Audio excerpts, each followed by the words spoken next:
kindly hanging in there with us via telephone from deep in the heart of Texas, Joe Barton, the congressman who's a member of the House Committee on Energy and Commerce. Joe, I represented a border state. You still represent a border state. This president seems dead set on moving forward with amnesty on his own. Do you really think he's going to use executive action to act on immigration?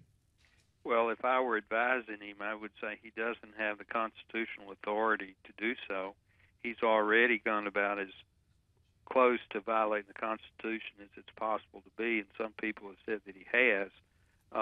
Again, if he paid any attention to the election results last week, I think he should take a step back and start to actually work with the Congress.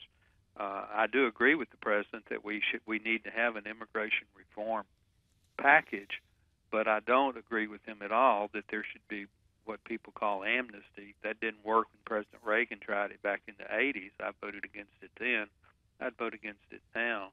But a common sense approach that we compromise in the middle, I think, is a possibility. But if he tried by executive order, JD, to legalize millions and millions of people that came into this country illegally, I think you'd have a political Donnybrook that wouldn't be good for the country, number one, but number two, I think the president would lose. I don't believe he has the authority to do that. And again, the election results last week show that the country's not where he is. Joe, I don't know if you've had a chance to talk with Speaker Boehner yet, but we're getting reports that during that power lunch with GOP leaders last week, the president shut down Joe Biden when the vice president even suggested some sort of compromise with the Republicans. So if you've got that going on, does it not reiterate the fact that the president is, well, for lack of a better term, hell-bent on doing it his way regardless of the Constitution? Well, I haven't been face-to-face with the president in probably several years, JD, so I'm not the best congressman you could have on in terms of reading the president's body language. But he appears to be just in political denial from what I see on TV and read about him. The presidency is a powerful position, but it does have constitutional checks and balances. And just because he wants to do something, that doesn't mean he has the authority to do it. And he really needs to perhaps listen to Vice President Biden and begin to work with the Republican leadership and rank and file. The country wants solutions. They don't want rhetoric. And the president appears to just, as you put it, be heck bent on continuing to give this leftist rhetoric, which is not where the country is. You pointed out your differences between suspicions of amnesty and coming up with a new bill. But with what the president has promised, do you think that creates yet another wave of illegals coming across the border in this lame duck session of Congress?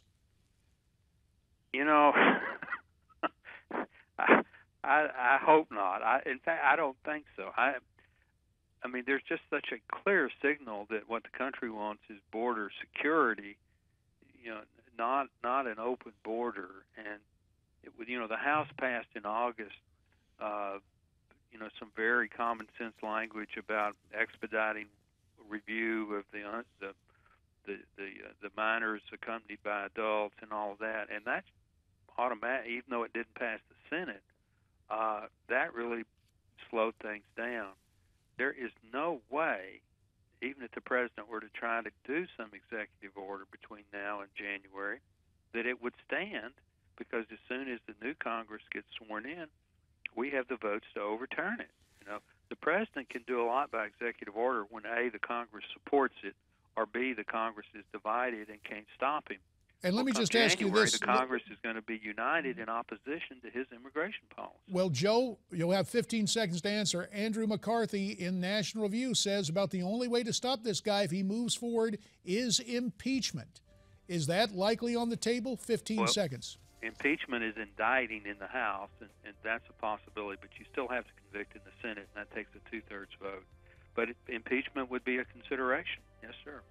Joe Barton making it clear impeachment remains a viable option constitutionally if this president moves forward with executive amnesty. Joe Barton, thanks for your time. America's Forum will continue.